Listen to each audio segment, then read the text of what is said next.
What's going on, everybody, and welcome to the channel. We're going to check out these news headlines. We're going to listen to it, react to it. So let's get right into it. There are a lot of questions that need to be asked about this. Hopefully those will be asked under oath, because this is a scandal that makes Watergate look like robbing a lemonade stand. No question. I think it's one of the biggest political scandals in our lifetime. I mean, the amount of people that were implicated in this cover-up of his mental decline is remarkable. And top of the list, Michael, is Jill Biden, who you work for. In fact, she was campaigning so extensively on behalf of her husband in Iowa that Joe Biden's team said it's making Joe look bad because she's everywhere. We even saw that crazy photo of her sitting at in some cabinet meeting with her glasses. I mean, was she the president?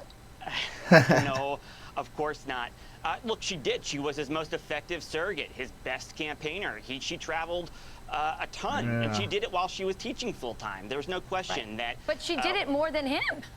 Well, that's the problem, right? Well, I think what they were trying to say to me at the time was, remember, I was new. I was working for this. That guy, he seems like he's just trying to deflect off of everything that's being said. Jill's doing the things that Joe was supposed to do. And if Biden thinks that he could have beat Trump, I don't think so, man. I really don't think so. I don't think this go around that anybody could have beat him. I think everybody was just so sick of what's going on. And I know that doesn't account for everybody, but yeah, let's get into what this people got to say. Supporting actor, and here I am bragging about my boss, who I love and adore, and look, it was undeniable that she traveled to more counties, and that was all a public record. So I couldn't lie to the reporter, right? I had to just say, yeah, of course that's true. Sure. And what their point was is that age was dogging the campaign from the very beginning. And that was their point to me, is that this is always going to be an issue. Let's just try to not make her look great at the expense of him. Really quick, Katie, last question. I don't have a lot of time. Yeah. Is it the case that as bad as Joe Biden was campaigning, his age, his mental decline, that he still could have been a better candidate than Kamala Harris? Well, that's an excellent question. I think that's going to be a popular parlor game. Could he have been a better candidate than Kamala Harris? She, of course, struggled in so many ways that we all witnessed. But it really does not depend if it was Harris or was it Biden. The real problem here is they didn't have a primary where the candidates could be properly vetted, and that ended up being their own undoing. Yeah, it was very undemocratic. That's for sure. Michael LaRosa, Katie, always great having you both on. Thanks for joining us. We'll have you back. Thanks. Thank you. Guys, I don't know about y'all, but I really don't think that either one, Kamala or Joe, had a chance of winning this election. I really don't. His decline was so bad, and she just didn't do anything but sit there and laugh about everything. So just smile and, yeah, everything's good. We won't change anything. I wouldn't change a thing. Nobody liked Joe's policies, but she's not going to change a thing. Yeah, let's move on and see what else what they got going on in the headlines this morning. President-elect Trump gets ready to take office. Treasury Secretary Janet Yellen is issuing a stark warning to Congress about the future of the debt ceiling. This is what she says. She says, Treasury currently expects to reach the new limit between January 14th and January 23rd, at which time it will be necessary for Treasury to start taking extraordinary measures. I respectfully urge Congress to act to protect the full faith and credit of the United States. Here with more on this and what this means for you and your wallet, Fox News contributor and former Congressman Jason Chaffetz. So what are these measures that Janet Yellen is talking about when she says things are getting really bad? Well, they could start slowing down the spending. But, the Biden administration could have done this months ago. They could have done it a year ago. They didn't take care of business when they were supposed to. They've been accelerating the spending.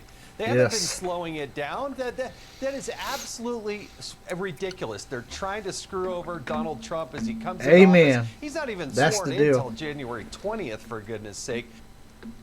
Yeah. See, that's the thing that I don't really think most people, they're trying to go ahead and corrupt everything before Trump even gets in there, man. This just never, ever, ever amazes me at how the lengths that they will go to. It just seems like ruin America. What is wrong with these people? But evidently, they don't. In their minds, they don't think this is ruin America. Evidently, Democrats and leftists think totally different than Republicans, obviously. But it's just so crazy how total different how people think. You wonder, they think we're crazy and we think they're crazy. That's how it goes, to be honest. So they didn't do their business, and now Donald Trump's going to have to come in and help clean up this mess. Yes, yeah, he it's is. kind of bogus, right? When they say, "Oh, we're running out of money." We gave $64 billion to Ukraine. They just approved yesterday. 64 billion. This past week, $1.2 billion Billion. for Ukraine. Billion. So don't tell me we're running out of money as you're willing to give it to Ukraine to defend their borders. Our borders are wide open. And we're talking about STEM programs here, Jason Chaffetz. We could have programs, job programs, STEM programs that employ our own people, but we don't have the money somehow. So how will this hamper the Trump administration? What do you expect that this dilemma of running out of money, how will that impact Donald Trump, and how will he deal with that? Well, it kind of gets into the weeds. It's sort of insider baseball, but it has to do with how they score tax cuts. So remember when we had the first round of Trump tax cuts, everybody up and down the economic scale got tax cuts, right? When that happened, revenue to the Treasury went up. But when you look at how they score it within Congress, the Congressional Budget Office and whatnot, when they look at that, they say, oh, tax cuts, that's missed revenue. It's not. No. That's what accelerates the economy. That's what drives revenue. That's what drives revenue to the economy. Exactly. If you give tax cuts and you give people extra money to spend, you can trust they gonna spend it. That's what people do. People every year, they don't even understand how their taxes work, and they get big checks back at the end of the year. They think that's a good thing. That's just, that the government owes them that money. That's their money. That's their money they could have been putting in savings, could have been making more money on than waiting until the end of the year to get it back from the government. But a lot of people have been taught that that's how it works. You get money back at the end of the year. You're not supposed to get money back. You get your money, you invest it. Don't let the government invest your money. But yeah, the money's spent back into the economy when they did them tax cuts, breaks. So that's what we have to look at. And so in order for Donald Trump to use the reconciliation package with Congress to actually implement things that are going to be stimulative to the economy and help drive down inflation, you've got to do two things. Put the tax cut in place, cut the spending, but the scoring slows you down. And that's what Donald Trump's going to have to tackle right out of the chutes. Yeah, I mean, there's no question. Right. We're just spending too much. We're printing too much money. And at some point, these chickens are going to come home to roost. And so that leaves a lot on the plate. That's right. When Donald Trump and the new Congress comes in. Let's talk about you, because you are hosting Sunday Morning Futures this week. Who do you have, and what do you guys plan to talk about? Oh, pretty excited about it. Filling in for Maria Bartiromo. It's Sunday Morning Futures, so we're going to be talking about what's happening, particularly on Friday. Friday is when they have to swear in the new speaker. So we have two chairmen. Brian Mast is the incoming chairman of the Foreign Relations Committee. You have James Comer, the chairman of the Oversight Committee. We're going to talk with Alina Habba and former National Security Advisor, Ambassador Robert O'Brien. We got everything from China to how do you deal with the speaker's vote to how do you fight back against the weaponization of the Biden effort to make sure that they protect the federal workforce instead of allowing a new president to go and administer that. There's a lot of things going on in that. We're going to talk about it today on Sunday Morning Futures at the top of the hour. Wow. The thing of it is if you're, like even with these other leaders, if they're really for America, if they're really for the better of our future, why would they, try to put up every roadblock that they can for, the American people to have a better economy, to better, better everything. It just seems like they just try to block it all. The Biden administration ordered to stop selling border wall materials after a Texas court intervened. Amen. Officials have been auctioning off parts of the wall since at least 2023 after halting construction back in 2021. President-elect Trump slamming the sales. He calls them almost criminal, saying taxpayers will pay double Yes. to rebuild it. Texas Attorney General Ken Paxton calls this a victory for border security. Trump's incoming border czar, Tom Homan, also reacting. Watch. The courts have ordered them to stop, and you know it's disgusting that they're going to take that border wall, which like you just said, we pay top dollar for, and selling it for Exactly. pennies on the dollar. Now we got to rebuy it. It's ridiculous. However, a little bit of good news: one of the companies actually reached out to me, willing to give us that border wall products back at what they paid for it, the pennies on the dollar, giving us back for the same price. Wow. I wondered if there was anybody out there that maybe had any purchases in that was for the good. Hey, let me go out there and purchase what I can, and so I can save it and hold on to it for them and get it back. That's awesome that they offered to sell that back at the price that they bought it for. So I think Ken Paxton, the AG in Texas, took immediate action. I know I've been working with Lindsey Graham, taking immediate action. So right now I think we got them stopped. But it's insulting. They wait 4 years just before we take control to sell a main piece of our plan to secure that border.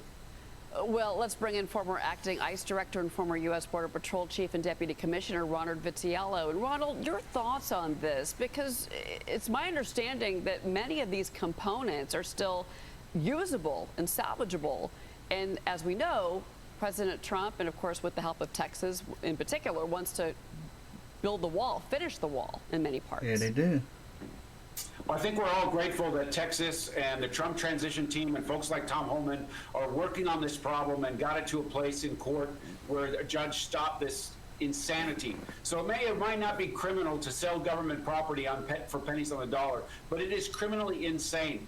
The Biden administration lost this election. Biden-Harris lost this election in large part because of what they did on the border, their feckless policies in ripping all the control levels down, including stopping building the wall on day one, which really hurt the operations of the Border Patrol. In the early days of the Biden administration, they were frozen in place as it related to border wall construction projects, even previously approved construction projects where agents, instead of patrolling the border, seizing drugs, saving people from human trafficking, had to guard open spaces on the wall because the Biden administration put a wrench in all of the construction progress on day one. Now, right before the transition, they're taking what the taxpayers' money was used. Congress appropriated this money. That means it's taxpayers' money to construct these pieces, have them delivered on site at the border, and they're trying to sell them, knowing full well that the new president is going to want to reinstall wall panels and continue the work that they did in Trump 1.0.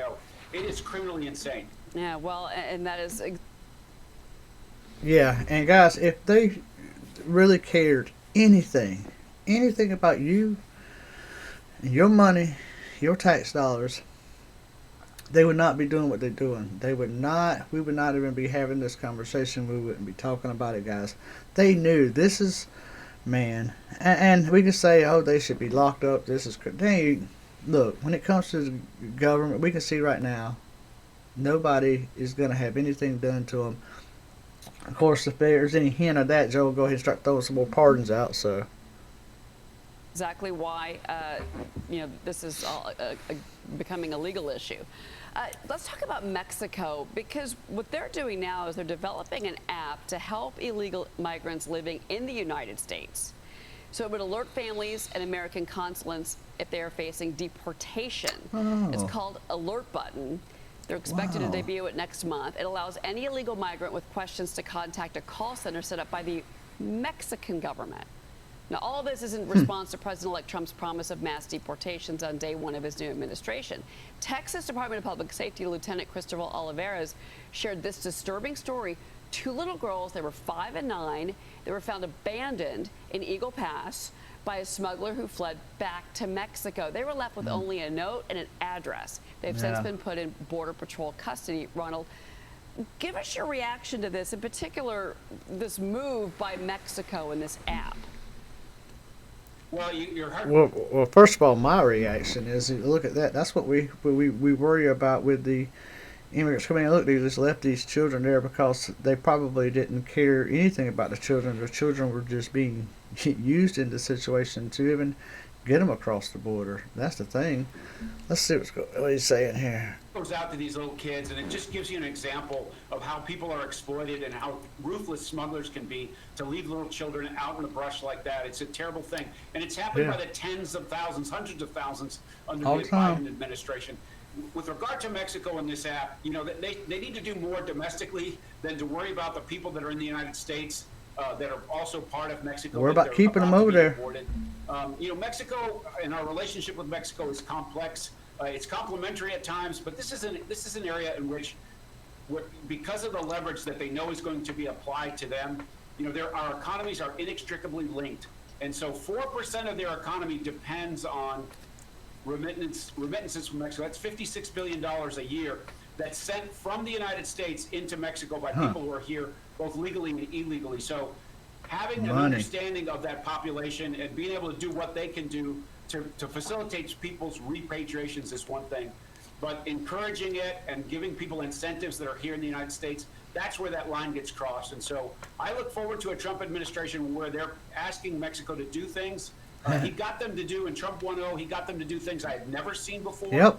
It ended up to be a good relationship in regards to its effectiveness in operations. I look forward to day one in the Trump 2.0, in which Mexico becomes a full partner The Trump in sharing the 2.0. responsibility. But hey, if they don't, well, the economic power that we wield in this discussion and in the hemisphere will have to be used against them, because we cannot continue to have this chaos at the border. And we're not going to outsource this problem to Mexico, but they certainly share a responsibility to protect their own citizens, both at the line and in the country. And they're being threatened with tariffs, and that is why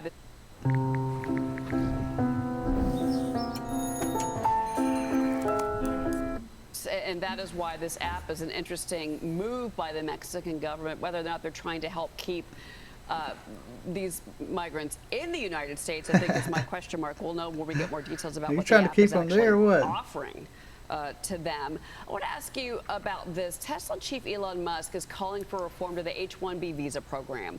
He faced online criticism for his initial support of it. Here's what he wrote on X. The program is easily fixed by raising the minimum salary significantly and adding a yearly cost for maintaining the H-1B, making it materially more expensive to hire from overseas than domestically hiring. This comes a day after Musk told his followers he would go to war on the issue.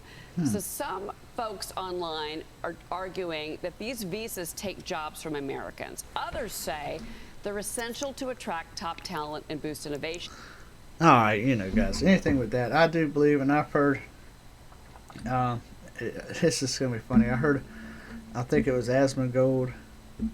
If y'all guys know who that is, you oughta. He's very popular, but I've seen him, and so he had this topic, I believe, go across, and I agree with him. Like, I think that, of course, the American people should have first dibs at all, you know, on this stuff, but, you know, there's also very talented people, and we can outsource it, that's no problem, but I think that the, you know, American people should have first dibs, of course. Let's see what's going on to say about it. Now, President-elect Trump also supporting H-1B visas. He told the Post, New York Post, quote, "I've always liked the visas. I've always been in favor of the visas. That's why we have them. I have many H-1B visas on my properties. I've been a believer in H-1B. I've used it many times. It's a great program." Well, I want to get your reaction, because the question mark, can we reform H-1B visas to where they're not as punitive against the participant, but also the company that hires them, meaning that these H-1B visas should let these participants open themselves up to the free market, to competition versus sponsorship. That would be better for companies that are trying to compete for these hires. Competition, huh? That's a very good point, Cheryl. You have the richest man on the planet, and you have the incoming president-elect both saying what? The immigration system, regardless whether it's visas for non-immigrants or immigration for people who are going to come and stay, that needs to promote the American economy. It needs to promote American safety. And so both men are saying immigration into the United States is good in general terms. But it needs to be on terms that benefit Americans the most. So regularize the pay of people who are coming in so that there's not a real competition between people who are already here that have the same skills. versus people that are imported for overseas and get used and abused and then sent back home. So both men are saying exactly the same thing. They're saying we want the immigration system in the United States to function on behalf of America.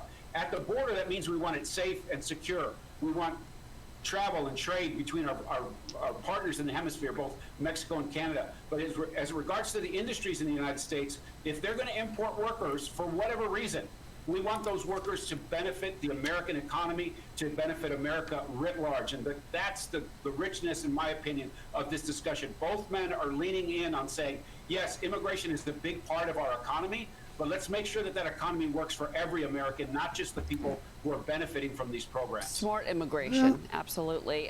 Ronald Vitiello, thank you, Ronald. Appreciate it. Agreed. Thank you. All right, guys, that's our show for today. Hope you enjoyed it. If you did, leave us a comment, that thumbs up, hit that subscribe button, and we'll see you on the next one.